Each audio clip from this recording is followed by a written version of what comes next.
All right, I don't know if this just worked. It just gave me some weird message about one of the transitions not finishing. Like, try this thing again. So, oh, look at that. That's loud. Sorry. There we go. Turn this down, and it's working. All right, we are here. I'm a few minutes early. I'm going to set my alarm here for 1 hour of farting around with the drone simulator, just so I can keep my skills up. I don't want to start backsliding here. According to Velocidrone, I have 12 hours almost exactly on the Velocidrone simulator, and then I did a few hours on the DRL drone simulator, which I tried again today really briefly just to feel it again after using Velocidrone. I have some thoughts on that in a minute. I probably did maybe like 6 hours total, and I think 4 of them I spent with the guardrails on, and maybe 2 without, and maybe a little more. So I think, technically speaking, probably like 14 hours with, no flight restrictions here. All right, let's see. Let me set my timer here because I do have a bunch to do tonight, and I'm basically forcing myself, trying to be disciplined, to do my drone practice every other night. More if possible. My wife is up there making some insane noise for some reason. I don't know what that's all about. Anyway, let's see. 1 hour and go. So it's going now. Let us scene mode. Go over here. Sweet. You know what? Let me see something here. I actually, the other night I set this up, but look at all these numbers everywhere. All right, let me try this again with, if I can go to game capture instead of display capture. Let's go to device capture, game capture. Let's turn this on. And we're gonna edit this and see if it'll work. Freaked out the other day. Stop. Just, oh, there it goes. Sweet. All right, we're in business. So, can we see my mouse here? If I go over the game, let me see.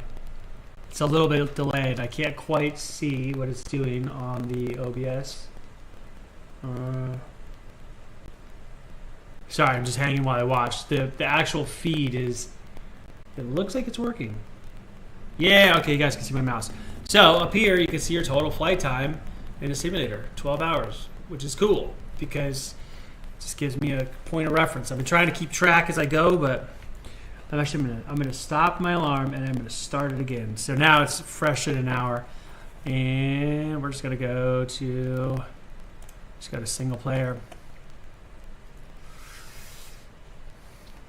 I've been using this quad, I think, the whole time. I'm wondering if it's, are there different ones? Rename quad, remove quad, quad settings. I don't know. Let's go back.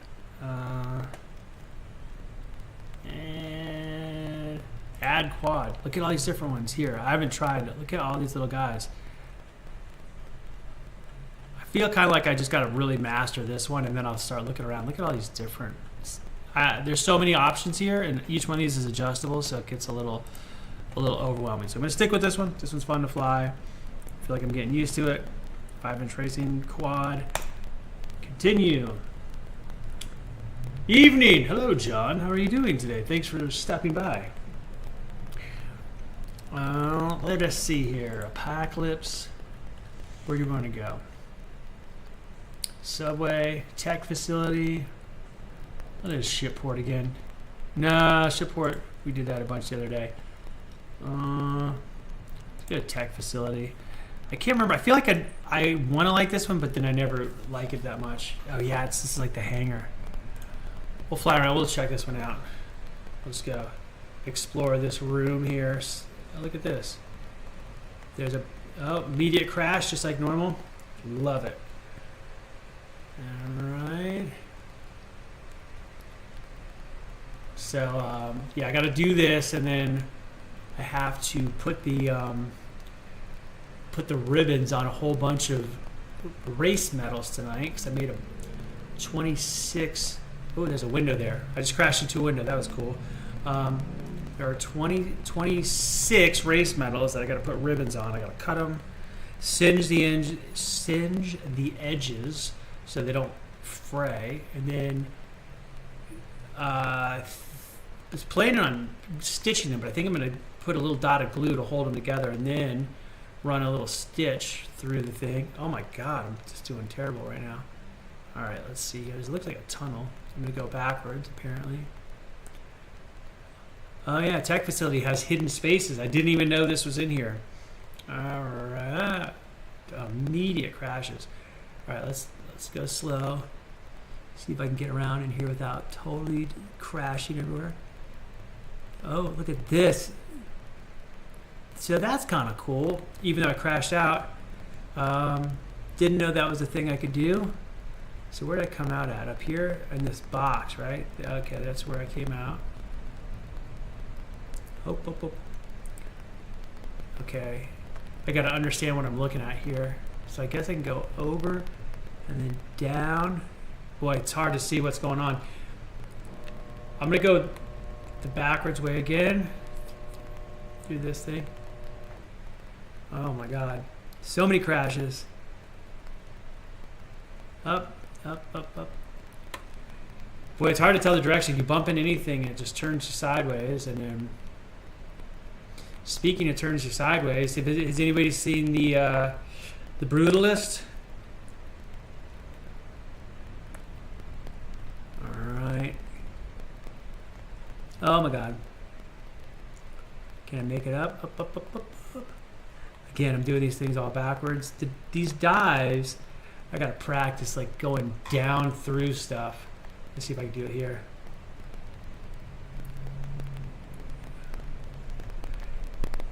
I think it's actually a fun move, but I suck at it really bad.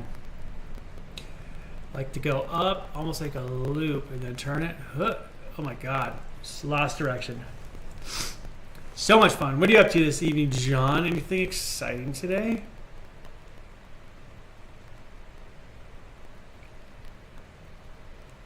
Nope. Oh, sweet, fun times. And now you guys can't hear what I'm doing with the throttle, but it sounds freaking ridiculous. Look, I made it. That's cool. Can I fly into this ship though?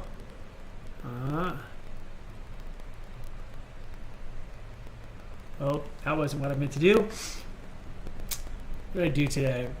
I worked on the Droid Shorts templates for a little bit, just really quick kind of go over, and I'll probably go back into that tonight if it's not too late by the time I finish some of my other stuff. It'll probably be a very late night thing. I'll probably again just go live on here just for the sake of going live. I feel like it keeps me more accountable for keeping on these projects. And then I have to go through a bunch of hard drives and find some reference photos, so that's going to be super boring. But that's kind of what I got planned tonight. Today, I painted droid legs, worked on some droid shorts. I cut a bunch of pipes for my RX droid that I'm putting together. Has a bunch of little metal pipes on the arms, and I was trying to find all the appropriate diameter pipes and cut them to the appropriate lengths, which each one of them is just slightly different, because when we did the ones for Book of Boba Fett, the concept art they gave us had a bunch of different length, arm segments. So anyway, I did that for a bit. I still have to locate one of the pipes. No, the ones we did for the show that were in Book of Boba Fett and the Skeleton Crew are all the metal parts of the arms were made out of junk that I've found over the years. Every time I find like metal pipes and stuff, I always saved them. And when we got the concept art, I kind of modeled it up, and then I brought it into Fusion 360 and figured out what sizes were close to what I had, and used scrap metal that I found. Some of them were like old school tent poles, and some newer tent poles, actually. Two different types of tent poles. Some from probably the early 80s, and then some that were kind of more current aluminum type tent poles. and some curtain rods and a bunch of random tubes. And it's kind of funny to think that like this stuff that's on those Star Wars shows was in someone's trash at one point. I think that's kind of amusing. All right. Do the quick U-turn. This stage doesn't have a lot of stuff. That was one thing when I was trying the Drone League DRL simulator again earlier. The levels are pretty cool. They're bigger. There's a lot of stuff to fly around, and I kind of like that. And this one, I feel like the biggest one of the levels is the Apocalypse level. It's real fun, but the rest of them are okay. They just aren't as vast. So I'm gonna have to get one of the expansions for this game soon. We'll see. I'm gonna change courses. This one, I feel like I'm running out of space. Working on a prop from Thor in SolidWorks. Whoa, that's cool. Good excuse to do some personal work. Yeah, that is cool. Prop from Thor. Which is it? What prop? Is it one you can talk about, or is it top secret?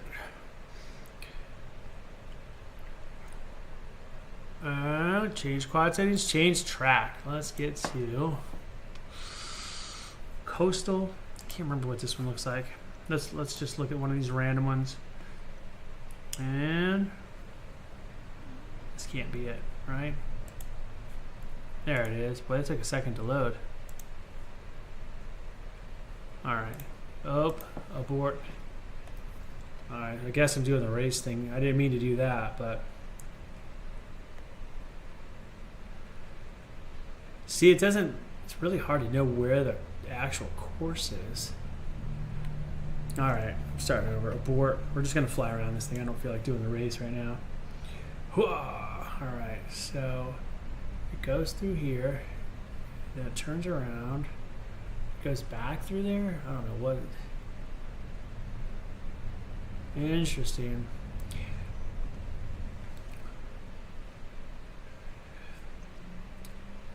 Yeah, I'm trying to get this RX droid finished up, and then I'm going to do a simplified version of the droid, which is going to look the same, but I'm going to change a bunch of stuff internally that when we worked on the ones for the show, they were kind of like overly complicated.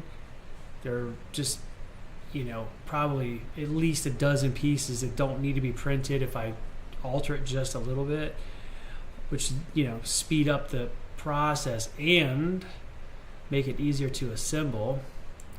And the functionality should be exactly the same, but it should be lighter, less material, faster to print, easier to assemble, all pluses. However, the one I'm doing now has had a couple mods, but overall was completely compatible with the screen used versions of these things, which is pretty fun. It's the hand grenade from the gag in Love and Thunder when Valkyrie has a grenade that's really a Bluetooth speaker. Ah, that's awesome. Hey, little cat. Cat is over here visiting me. What's crazy is that anytime you see Natalie Portman, and she's the Thor Natalie Portman, my friend Meredith was the body double for all of those shots, which is kind of crazy. And I worked with her on Rebel Moon and on some other movie or some TV show called, oh God, what was it? Some stupid show. But it was pretty crazy because I got to see all the behind the scenes photos from that Thor, all the Thor stuff. It was nuts. And so basically, like, anytime you see Natalie Portman as Thor, it's my friend Meredith, and they just swapped her head with Natalie Portman's head. That's pretty crazy. Would they have to make stuff for real production someday? You totally can. It's one of those things where I think what happens is you just make a bunch of stuff and then show it, make sure everybody can see it. And before you know it, somebody's going to need a thing that you either have or you've made something similar, and they're like, I know a guy that did that. Maybe he can make this. And then all of a sudden you're working on these productions. it's kind of how it ends up working out, I think. For most people I know, almost every single person I know just made stuff for fun on their own and then kind of got tapped later to help with something. Trying to think what my first thing was. The first thing I did that was like a for hire job is I had done my War Machine costume. It's like kind of similar to how I did the stuff I'm doing now, where it's just like I used Pepakura Creator and had made the thing out of paper and then fiberglassed it, and then I did some foam fabricated parts. And this is before I had really seen people do foam fabrication, which has been a very popular thing in the movie industry for a long time. But when I did this, I lived in Florida, and I just never knew people made stuff out of foam. So when I did my foam parts for it, I'd never really seen that done before. And right about the time I was doing it, I saw maybe like 4 or 5 other people started making foam stuff out of those foam floor mats right around the same time. And yeah, it worked really great. But I did this, and then this guy approached me, and he was doing some there's that game called Deus Ex. It's not the movie, but it's like the same thing. The guy's got like these robot arms and stuff, and he wanted the guy's like costume. He wanted the vest portions of the costume, the vest and these glasses. And the glasses are like kind of adhered to the face, like glued on with something. And he'd seen my War Machine suit and asked me if I could make this thing. So I said, yep. And I made that vest, and that was probably like 14 years ago or 15 years ago now. So it's been a little while, and you know, it's pretty amateur for what I could compared to what I would do now, but it came out pretty good, and I was pretty proud of it. It looks good on camera. It reads really, really great on camera. But that's how it happened. I just made some goofy stuff for myself, and someone saw it, and then they approached me about making another thing. And that was kind of it. And then I'm trying to think what else. But now I've made a decent amount of stuff, and then you get a job at a shop somewhere, and then it's like next time they need anything, you get called in, and then you get to help with all kinds of weird stuff. Would you ever consider doing a review your work series on your channel? A production perspective would be. I would love to do that. I actually have considered that before, because I thought about doing basically like finding videos of people making stuff and then doing like a critique. But then I don't, it's one of those things where I would never bash anybody's work. I'd probably only do it with stuff where it was like good or on the right track, or maybe sometimes people are really young or they're just starting out with prop building and they've got great ideas, but there's like little things they could do to help. And I would love to go through videos and do that. I'd probably just watch them live and just give commentary. Because, I feel like it would be useful, but some people get really sensitive about that kind of thing. So I kind of didn't want to like rub anybody the wrong way. It's kind of like with the 3PO stuff, like I've done some critiques on other people's stuff before, and I never know if they're going to take it the wrong way, because usually if I'm critiquing it, I already either like it and it's very close and I'm just trying to give a couple like last little like here you go kind of tidbits, or it really needs help, but I can tell that they have like a good brain for it. Like sometimes people are very early in their prop building or art or whatever, but I can see that they will be good at it at some point, and I want to give a critique. But I got to remember that not everybody handles critiques very well. Maybe I'll just do it anyway, and then, I'll try not to say anything mean. I mean, most of the time people just don't, they don't necessarily know all the things. I don't know all the things, and I'm stoked somebody shows me a better way to do something. I think it's great. Yeah, I'm old and have thick skin. Same thing. And I've done artwork for years and years and years, so you get critiqued by your coworkers and by clients. and by everybody. So I'm just so used to it. It's not a big deal. And when I'm working at places, and a lot of times these, people that have done stuff for a long time will have, a critique. Sometimes, I would say like 85% of the time, it's really good. Like if they got something to tell me that's useful, it's usually pretty good.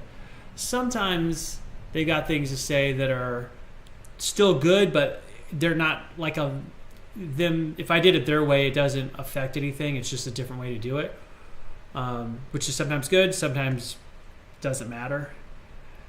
And very rarely do I get a critique that I'm just want to scoff at. But every once in a while, somebody will tell me, we should do it like this, or tell me something where I've, especially if it's something I've experimented with for years, and I learned a lot about certain techniques. I could still learn new techniques 100%, but sometimes the things people are trying to tell me to do, I've already tried. And I'm like, I don't think that's going to work. And then they'll start fighting with me about it. I'm like, oh my God. That's enough. But, that was one of the things is when I got out here, getting to go to some of these effect shops and just look around for a little bit, and just the random tools people have on their desk. They're like, what is that? Some really basic thing, or something about their setup that just makes your life way, way easier. And you're like, how did I not think of this before? And it'll be commonplace in like an effects shop, but you've just never heard of it anywhere. Like really basic stuff, like if you're making stuff with silicone and you have to make molds and weigh out your silicone, the scales always get all messed up. And my friend Max was like, oh, you should just get a gallon Ziploc bag and put your scale in the bag, and then it still works totally fine. And when the bag gets all messed up, you just change the bag, and now your scale is brand new looking inside. And I'd like gone through probably 2 or 3 scales at that point, and I was like, oh my God, that makes all the sense in the world, and I've never seen anybody do that. And it was so cheap and so easy, and save the scale. Oh, and U-turn. All right, this level is boring. Let's go look somewhere else. Da-da-da-da. Devin, evening, sir. How are you doing? All right, changing track. I have 40 minutes of fly time left, and then I got to go do other work here. So let's look at, is it all tracks? What did I look at before? Factory. Let's go to factory again. I know every time I come here, I'm like, why did I do this? Oh yeah, that's this one. This one's pretty fun. And hurrah! But yeah, if there are channels or anything you want me to review, send me links. And if I would love to go over people's work, and then if someone sends me work and they want to do like a critique thing, I could go over stuff for sure. But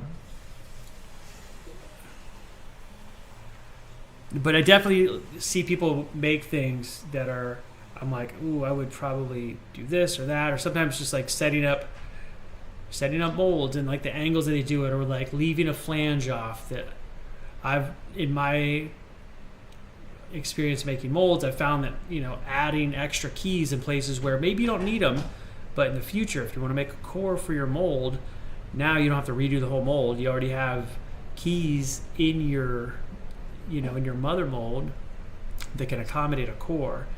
And those are kind of things that I just started adding in, and most of the time I never use them, but they're there if I need them, and stuff like that is very handy. And it barely takes any extra time to do.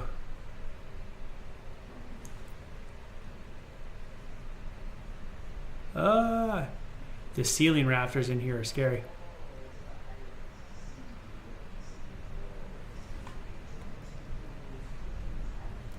Whoa, this area is pretty fun.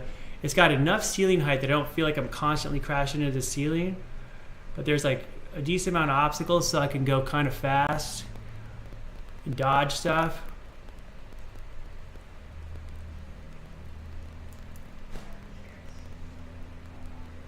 See if I can keep this kind of stuff up. I I might actually be all right once I get my drone.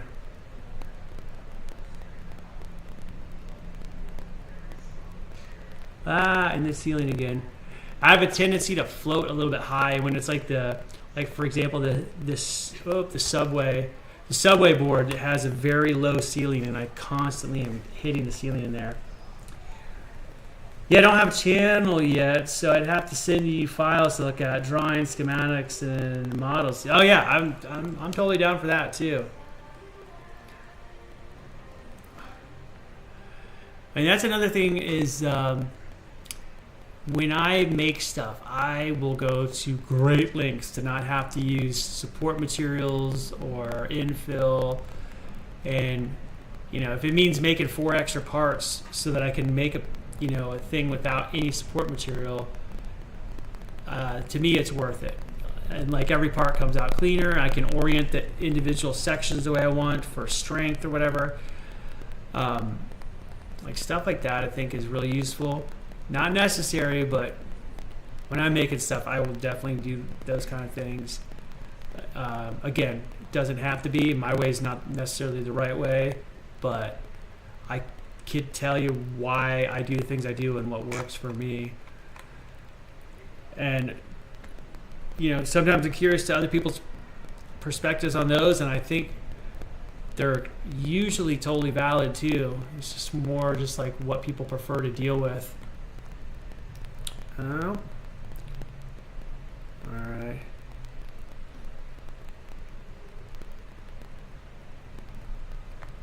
Oh my God! I thought I was a goner.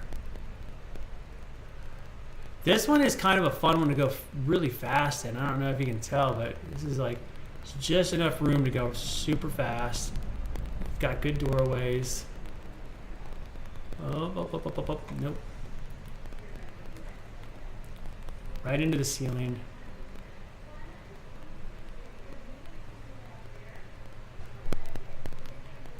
I still got to learn the tracks though. It's like all these things I just go rip around, and I never do the races. And I feel like I need to get the race experience down because it's going to make me better at going fast. I'm pretty sure my weakness is speed. Run and gun versus perfection.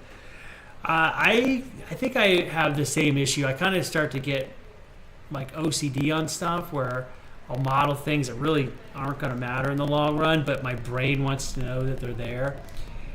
And I don't know if you're on my live stream when I was doing the EV99. Like if I'm on a tight deadline and I just have to knock something out, I can go pretty fast and just start producing the pieces. But if I have time, I will just work on that stupid thing forever. I'll just keep niddling it, making it better, and making it just, overboard, too overboard. And it's, it's pretty like, it can be, oh my God. It can be a little bit much, and it definitely gets carried away, and I will be working on it and telling myself, why am I doing this? I don't need to do this. Nobody's going to see this. And especially like when I want things to assemble, there's like, I'll go into making all these crazy like tolerances and little gussets and things that really aren't going to matter, but my brain's like, it'll be stronger and better if you do it this way.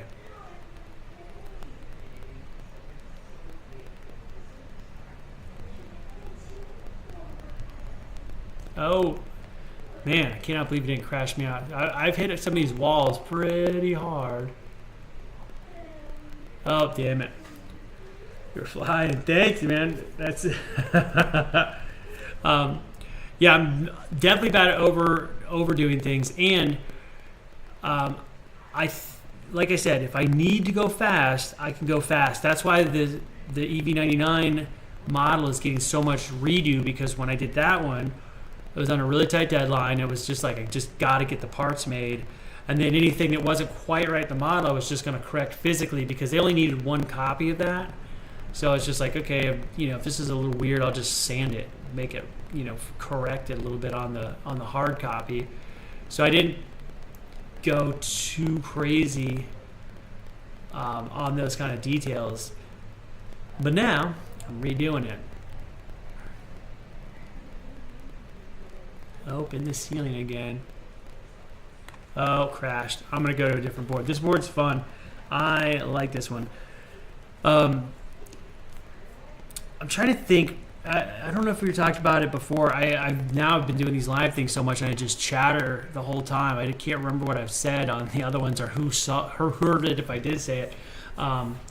But like the RX droid that I'm doing now is the same thing where there's so many pieces inside of it, and there were so many things that were done because we're kind of making it as we were designing it.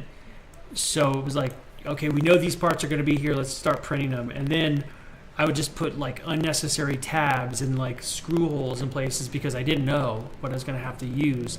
So that way there were options. So whatever I made for the supports in the interior, I could like already have something to mount them to on the exterior of the droid, which worked great. But now there's like so many extra pieces, and there's stuff that I could just trim down, just simplify it a little bit. So now it's like I feel like round 2 is about to come up, which is fun.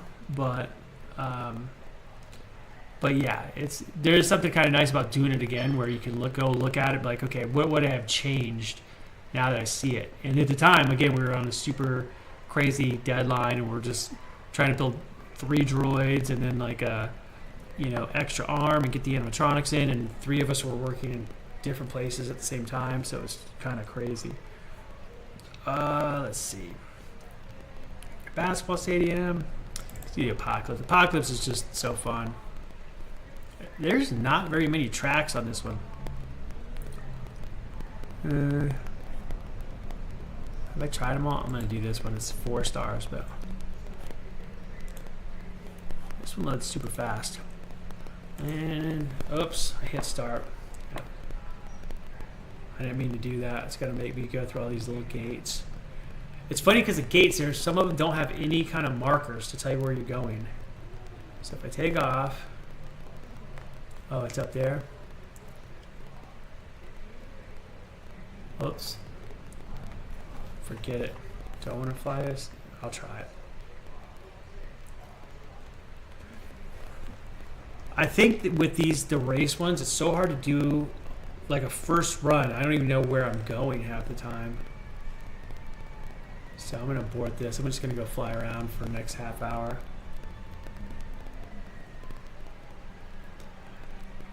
Now, I have fun too, just going like more real world scenario, flying close to stuff, seeing if I don't get killed. That's great. I can relate to for my day job, dude who makes automation robots. Oh, that's freaking cool. The people building my machines let me know real fast if something isn't working. But I try to build in contingency plans. I'm the same way. So anything I make, there are just like random mounting points all over the insides of just about anything that I design, just in case. Like if I have to design some like an iMac or something, I will put 10 different like sets of holes in there that I can put screws into, or if I need to make a bracket. And then again, if there's time in the final version, I will combine anything that was unnecessarily separated. But again, sometimes you don't know. You start it, you're like, well, if I change this piece to get better leverage with the servos, or any number of things, or you get a shorter cable pull, or change the cable pull location on the swing arm so the leverage is better, or longer travel with the same amount of cable pull. And so you want to be able to adjust things, see how it feels. So making like tons of options is what I like to do. There's nothing wrong with that. But again, if there is time to like make a final version where it's really clean and nice and perfected, that's great. But typically that's not the case. So also too, if I want it to be repeatable, so I don't like to do hodgepodge things where like random like fixes are glued into place, because then if I got to fix something later, I got to go in there and figure out what I did. But if I get everything into the 3D files, then I can recreate any piece or even like whole mechanisms. And again, back to like doing an iMac, I could make 2 or 3 copies of an iMech, and if something breaks, we can just swap the whole thing. You're not trying to fiddle around with little pieces or something.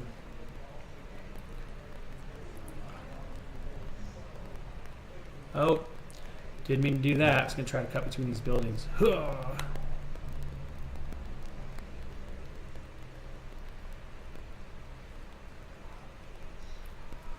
I did the drone racing league DRL simulator earlier, and flying around, like if I was flying, let's say like this, and I'm flying across the place and turning, all of this feels really similar in that other simulator. But what doesn't feel similar is the amount of the way the drones accelerate. Like if I go to do a roll, see how that roll is really quick. The DRL simulator, it would be like this. And I'm like, that's not fast enough. Neil, good evening. Oh. Use MJF or nylon prints much. I use it all the time, but I'm hearing that they're a nightmare to paint. I haven't used MJF. I've used nylon. Nylon can be a pain to paint, but the thing is, like, those kind of parts I would typically use as like structural pieces or, you know, mechanical parts. I usually don't end up painting them. The stuff that I end up using the most is usually PETG or PLA. Now PLA is, you know, more sensitive to heat, but I've used it a ton on tons of stuff and never had a problem. Most of the time it's not going to be a big deal. If they're going to be working on something that's going to be sitting outside in the sun, then, you know, something sturdier is going to be better. But PETG, better heat, better on heat, and it's pretty easy to print overall. Not quite as easy as PLA, but pretty close. It's easy to clean up if you need to sand it, and it's really strong. And then nylon's really great if you're doing mechanical parts because it's so strong, so strong. But it's susceptible to collecting moisture more than a lot of other filaments. So it could be, I don't have to worry about it much here in California, but like when I was in Florida and it's so humid there, I think it would give me issues. But it is very strong. Some of my friends print with it all the time, and it's super sturdy stuff. But I get almost the same level of sturdiness out of PETG, and it's really cheap. I've been working on anything cool? You don't have to say what. I can say what. The stuff I've been working on for the most part now, I'm just trying to get all this stuff done for my Patreon page. Like droid stuff. So I was working on a set of 3D printable droid shorts from like protocol droids, like C-3PO, RA7, CZ3, that kind of droid.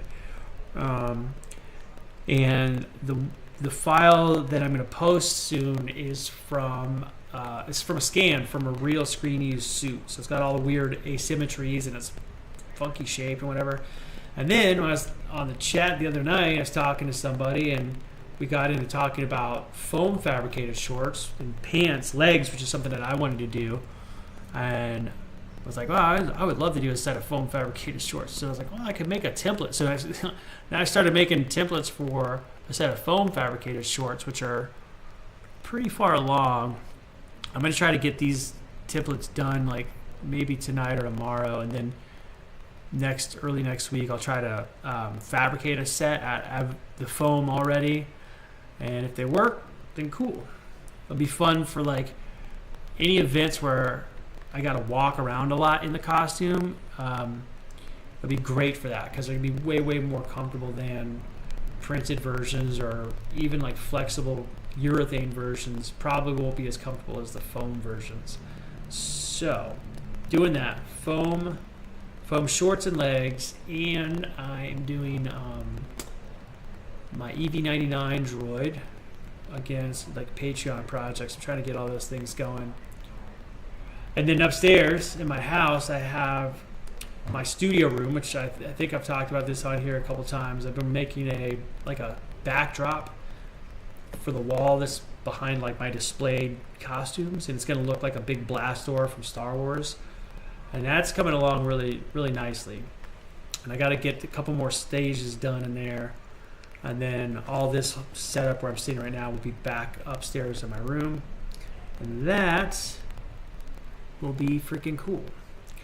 So that's kind of what I've been doing at busy times. And then as far as work stuff, I worked on the show Monster Season 3. And I can't tell you anything about that. I did make props. It was more like just being like on camera stuff. It was real easy, but it was worked for about a week on that. And then worked on some other show that Jennifer Gardner was on, and then the guy that plays Jamie Lannister was on set that day. That was a very easy day.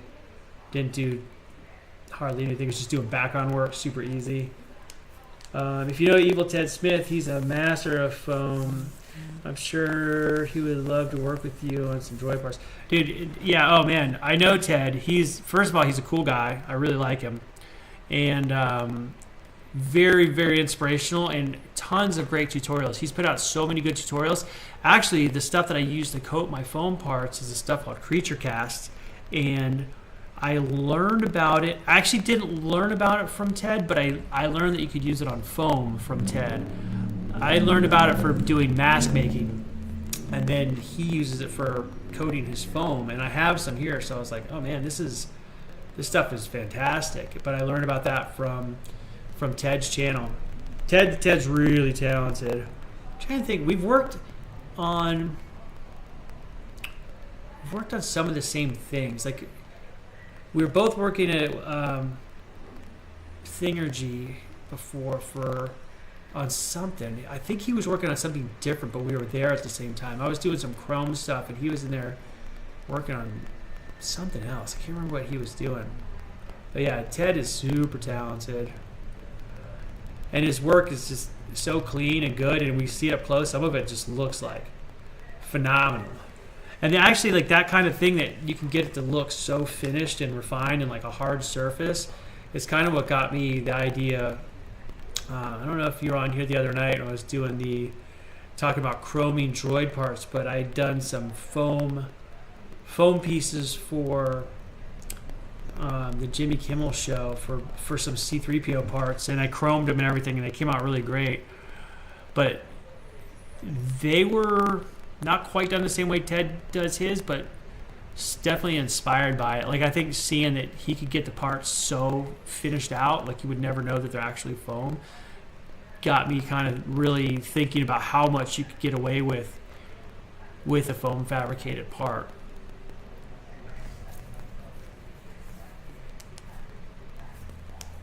Ted worked on a set of helmets for a video game. Yeah, he probably was working on that when I was there. He was building something like that. I'm trying to remember what the heck he was putting together. They were helmets, 100% they were helmets that he was working on when I was there. And when he said that, that is accurate. But I don't know if I was there as he was finishing them out. I was probably only there for like 2 days. And I don't think he was done yet. I don't remember seeing him finish the thing, but they were helmets. This is a few years ago, so and I'm sure he's worked there on multiple times on other things, because I know he's kind of, gun for hire for a lot of people. I contacted him. When did I reach out to him? A few months ago. I got offered a job doing foam fab for some like Humpty Dumpty costume or something, like a big egg-looking thing. And I didn't think I was going to be able to do it because I was really booked. I was getting ready to go to New York with another project, and I think I reached out to Ted to see if he wanted to do it, but he was all booked up at the time too. I ended up not getting that gig. It went to somebody else, but I gave him a price because like maybe I could do it, but it's got to be a whole bunch. Oh, the Rolls Royce, the part for the IG. I can do that. I got I don't know if you can see this. Let me see here. Let me pause this and I'll go over to my setup here. Where's OBS Studio? I don't even know if I'm in the corner anymore. Look, I have been hiding down here at the bottom. That's funny. There's me. I've probably been talking like you guys are here. Hold on, let's switch. So, stream's kind of crazy right now, but over there, I've got one of them that's on my mantle. And I have the ones I did for the Disney parks where I have a real one that is somewhere around here. It's in this room somewhere, like in a case. I got to take it out because when I moved, I packed it all up, and I've never taken it out since we got to this house. But I did scan it at one point, but the scan is it's like not the best. So I'll probably scan it again, and then go from there. You can't see your face. That's so funny. I know. I just realized that. I'll probably scan it again and then do a cleanup, like remodel it in Fusion, but off of the scan, so it's just really, really exact. And I would totally post that on my Patreon. That could be a thing. You know what sucks is when I got the part, those parts were hard to find. I looked for one for a very long time. And when I finally got my hands on one, it was somebody someone in England or Germany or somewhere they bought like a whole engine, and they had like 8 of them. And what else did they get? They had a whole bunch of them for some reason, but I bought one. I got a really good price on it. Compared to like I looked around for years, and they're always like $800 or something, and this was $500 for the part, and the shipping included from like the UK or somewhere. I have to look and see where it came from. It was like Germany or UK. I can't remember where they sent it from. And I bought it right when I moved to California. I actually purchased it when I was in Florida, and then when I got to California, it was like waiting. It just got here like the day before me, which is kind of crazy. And it's really, really clean. Doesn't have dents in it. Like a lot of them are banged up pretty good. And mine was like very, very clean. And it was in one of the original Rolls-Royce boxes that they come in, like when the spare parts, like they come in, it was like had the Rolls-Royce old school 1940s, like Rolls-Royce sticker, the whole box. It was really cool. And the place that we're staying at, when we first came to California, we were house sitting for someone, and they had a cat and 2 rabbits, and one of the rabbits chewed up the whole box. I still somewhere have like the sticker that was on the front. I cut it out, but the original box got just obliterated by this rabbit. I was so mad. And since then, so a lot of people will say, the combustion canister or whatever, and it's not exactly right. It's part of the assembly. There's I think there's 8 of them around the engine, or 10. I think there's 8 around the engine. And the part that is the IG-88 head with all the holes in it is the liner. So it's like the combustor liner is technically what that part is called. And then the outer part is the canister. And the outer part is also used in Star Wars a bunch. It's in the cantina. You see a bunch of the ones that look like the IG-88 heads, and there's another one that's a little bit different shape. And I finally found one of those too. So I have a real outer part and the inner part. And I haven't molded the outer part yet. One day we'll mold the outer part too, because I have molds for the inner part. And you probably already know this, but I did all the ones that are at Galaxy's Edge that are in like the Oga's Cantina. I did the ones that are on Mandalorian. So on the Mandalorian episodes, where the first season where they go to the cantina, it's in season 2 as well, I think. They go to the cantina, it has all the canisters. I made all those for the show. Before I knew when they bought them, I did not know it was for the show. It was like Lucasfilm needs 8 of these things or however many they got. And I was like, okay, so, did it like a job. And then I finished them, and I was like, what do I do now? And they're like, okay, we want you to send them to Manhattan Beach to this place. And I was like, I could just drive it to Manhattan Beach to pack them all up and put them in a big crate, have a truck come and ship them. It's so expensive. And I was like, I could just drive them down there in 30 minutes. And they're like, no, we'll come pick them up. And they sent some person to come get them. And at the time, they were, it was like super hush hush. Nobody had announced that a show was being filmed at that point. There's no information at all. There was like some rumors that they're going to be working on a show, but there's like nothing. And I didn't know what it was for. I figured like sometimes like Lucasfilm will do a live event or something for Star Wars Celebration or who knows what. Like maybe they're going to put it in their offices. I don't know. So when it said Manhattan Beach, it was sort of weird. So I was like, that's a strange place for it to go. And this girl came to pick it up. And as she's on her way to pick it up, I kind of was like, man, I wonder if this is for that show that they're talking about doing. Again, it wasn't Mandalorian or anything. It was just going to do a Star Wars TV show. And when the girl got there to pick it up, I'm like, is this for that news? One of the show they're filming? And she gave me the quickest like this like most top secret nod. Like don't let anybody hear me tell you anything. She just gave me the quickest little nod, like and then I was like, okay, and then that was it, top secret. So I didn't see from him again for forever. Does videos for how I found your channel. Oh, that's awesome. I admire them in person. Really cool. Thank you very much. Hold on one second here. Let me see if I can find this. Got somewhere, probably in a folder that I can't show you, but I probably have. I think I got some video that I've never posted of those things like in progress. The ones for the Disney parks. I'm cutting into my drone time, but it's okay. It's okay. Let me see here. Sorry. Hang with me for a second, guys. I'm looking through a folder right now. Let's see here. Pretty sure there's in this folder there are videos. I just was going through here the other day. I have all this random prop reference. I was trying to find some measurements for something, and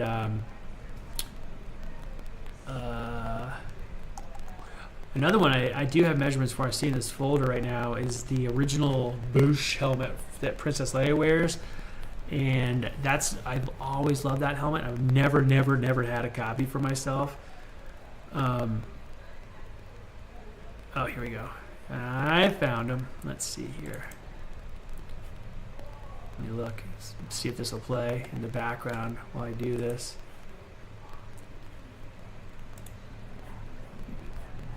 Okay, all right.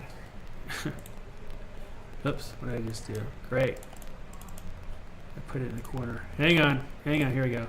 All right, I'm gonna go to full screen here. Scene. We're gonna go to display. Let's do this one. Can I see it? There we go. So this is a batch of them in progress.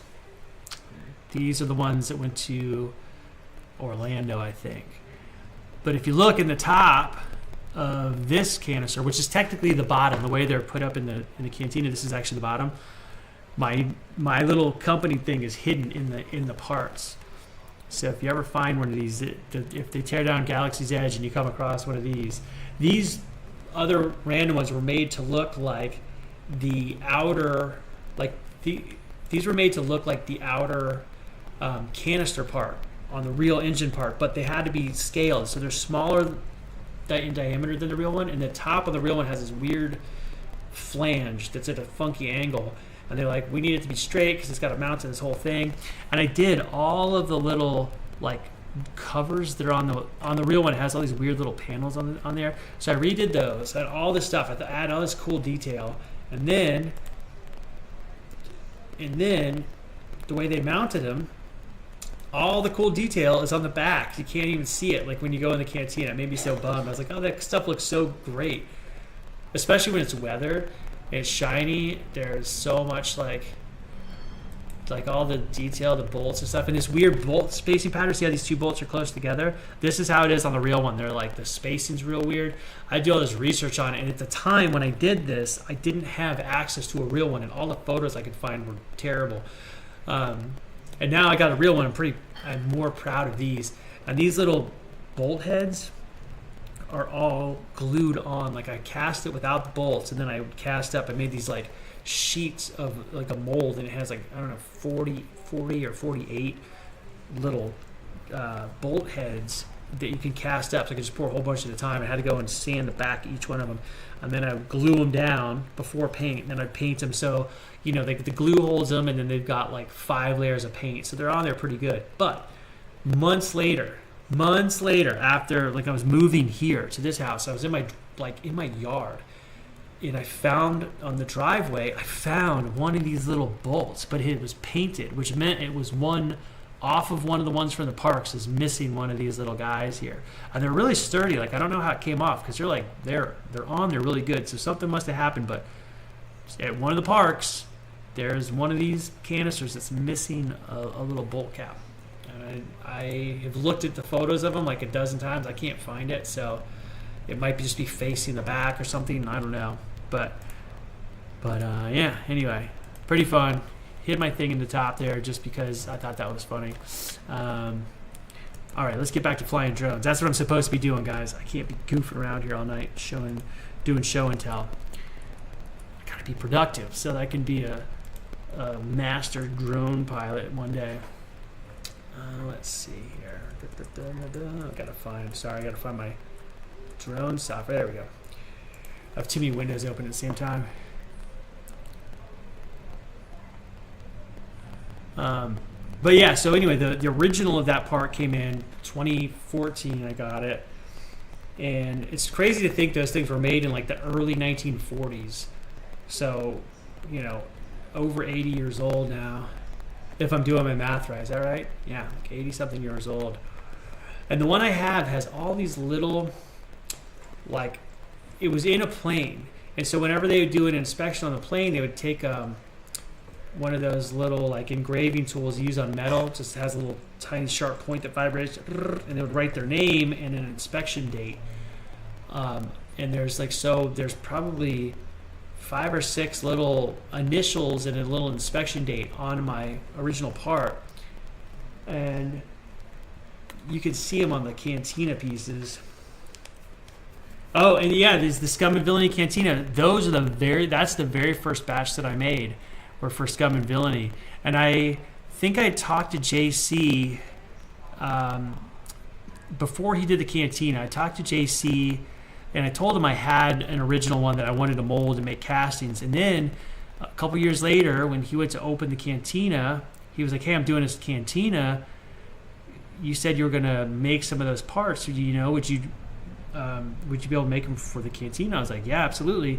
And actually it was perfect because he gave me the initial money to do the mold, and I gave him a really good deal on the pieces because the money he gave me up front funded the mold, which I wanted to do for a long time. I made the mold really, really proper. I didn't, if I'm making 10 pieces, I'll still make a good mold that'll do the parts right, but it's it's only meant to hold up for long enough to do that. But this one I did really good. And I think I've made 96 castings out of that mold so far. They still come out really good.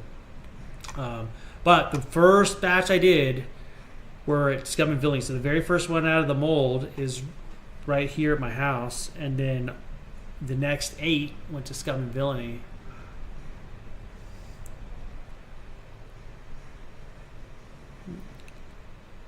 Electropin. Wait, what did I miss? What is that? Electropin. Oops, I messed up.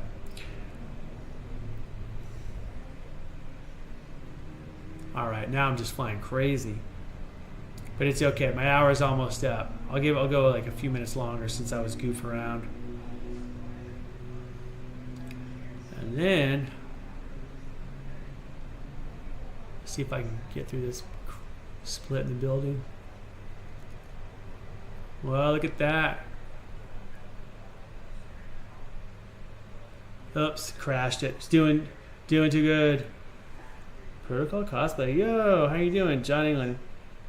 Yo, we went to use those electro engrave. Oh yeah. Electro to mark our parts, manufacturer number, etc. Yep, we've got. I actually have one of those someplace. I've had it for years and years. I've only used it 3 times. I think I wrote my name on some hammers or something with it years ago. I'm talking I was probably 14, so a long time. I had it a long time ago. My grandpa would always buy me weird stuff like that. And I freaking loved it. Another thing he got me that I've never used is I have a wood burning kit in my garage, and I was looking at just the other day. I've had that thing for easily 20 years, probably closer to 30 years, and I was like, man, I bet this would make a good tool for cleaning up 3D prints or like seaming together 3D prints, because there's all these different tips in there. It gets hot as hell, like a soldering iron, and I feel like it could probably be really good for that kind of thing. Sorry, we're distracting you. No, dude, I actually prefer it. Like, you guys being here makes this more fun for me. Typically, if I am like, okay, I'm going to commit to being on there for a little bit, then I will stick around and do stuff. But if I don't, I can save video off of there. I don't know what I just hit. See that? I just crashed. I don't think I hit anything.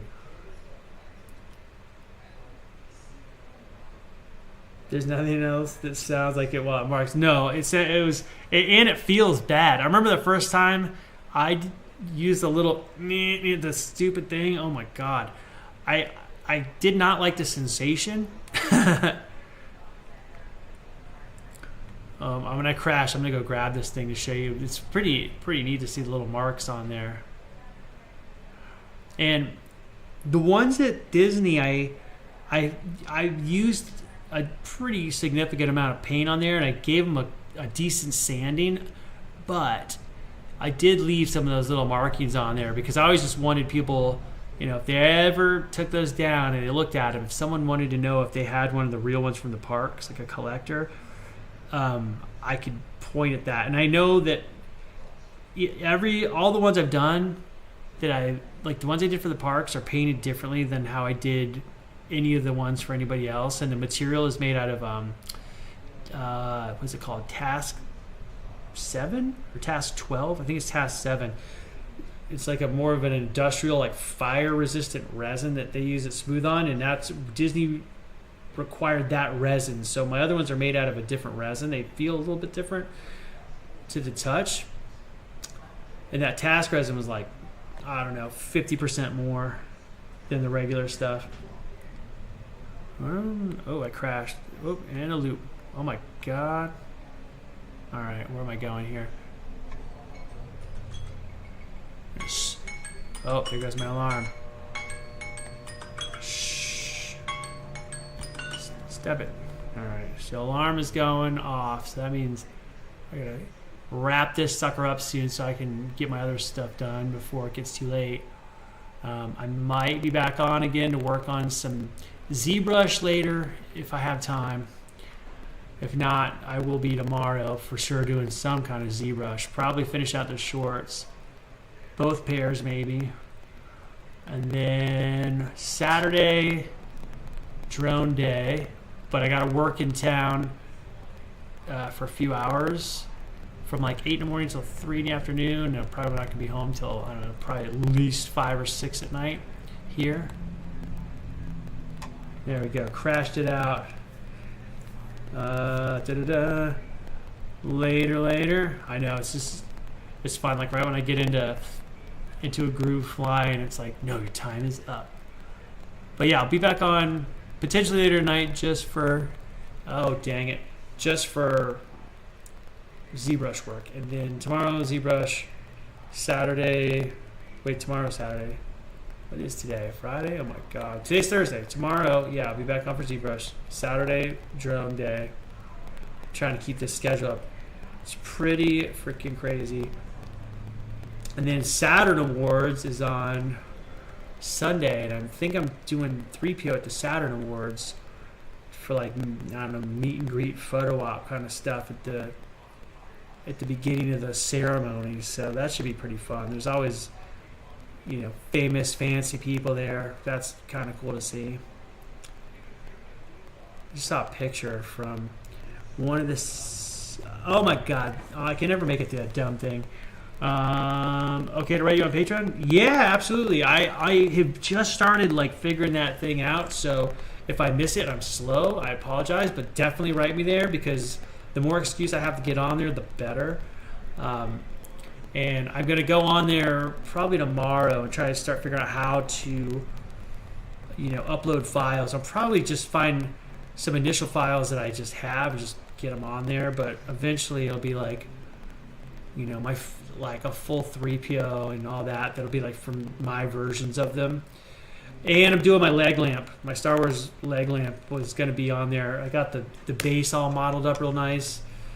And working on a dome for that. Too many stupid projects. I need to just buckle down and focus on one at a time so I can get stuff up there but more quickly and not have 20 things in progress, which I'm a master at doing.